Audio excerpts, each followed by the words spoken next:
Hello everyone আর আসসালামু আলাইকুম সবাইকে। আজকে আমি আমার খুবই পছন্দের একটি ভিডিও আপনাদের সাথে শেয়ার করছি। তো ফার্স্টেই হচ্ছে আমি দুটো মাঝারি সাইজের আলু এবং একটা মাঝারি সাইজের গাজর ভালো মতো সিদ্ধ করে নিয়েছি, আর শেপটা আমি এই শেপ দিয়ে নিয়েছি। আর এখানে হচ্ছে 3টে ডিম আমি স্ক্রাম্বল করে ভেজে নিয়েছি। আর এখানে হচ্ছে দুটো মাঝারি সাইজের পেঁয়াজটা আমি এই শেপ করে কেটে নিয়েছি। তো এখানে হচ্ছে পরিমাণ মতো তেল নিয়ে নিলাম এবং তেলটার মধ্যে আমি হচ্ছে আলুটা এবং গাজরটা দিয়ে দিয়েছি। তারপর দিয়ে দিচ্ছি একটু ম্যাজিক মশলা দিয়ে এটা ভালো মতো নেড়ে চেড়ে মিক্স করে নিচ্ছি। আর ম্যাজিক মশলা একটু যে কোনো সবজির মধ্যে দিলে আমার কাছে মনে হয় সবজির যে স্মেলটা থাকে এটা চলে যায়। তারপর দিয়ে দিচ্ছি 1 টেবিল চামচ সয়া সস, 1 টেবিল চামচ বিবিকিউ সস,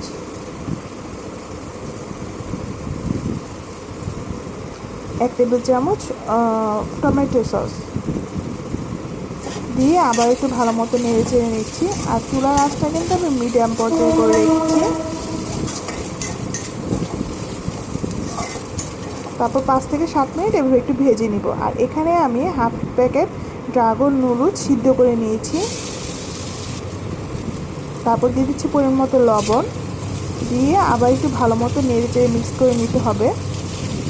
আর নুডলসটা কিন্তু সেদ্ধ করতে সময় আমি একটু লবণ আর একটু তেল দিয়ে সিদ্ধ করে নিয়েছি।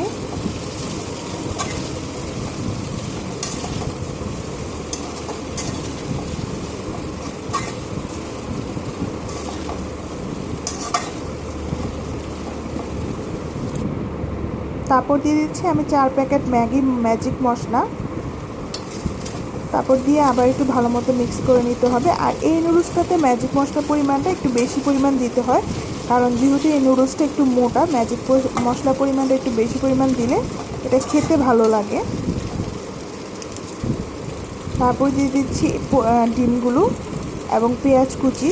পেঁয়াজটা আমি হচ্ছে নুডলসটা প্রায় শেষ পর্যায়ে দিই, কারণ পেঁয়াজটা আমি একটু কাঁচা কাঁচা পরিমাণ খেতে পছন্দ করি। আপনারা চাইলে কিন্তু আগেও দিতে পারেন। আর এখানে আমি কিছু ফ্রোজেন করা ক্যাপসিকাম রেখেছিলাম, এখন এগুলো দিয়ে দিব।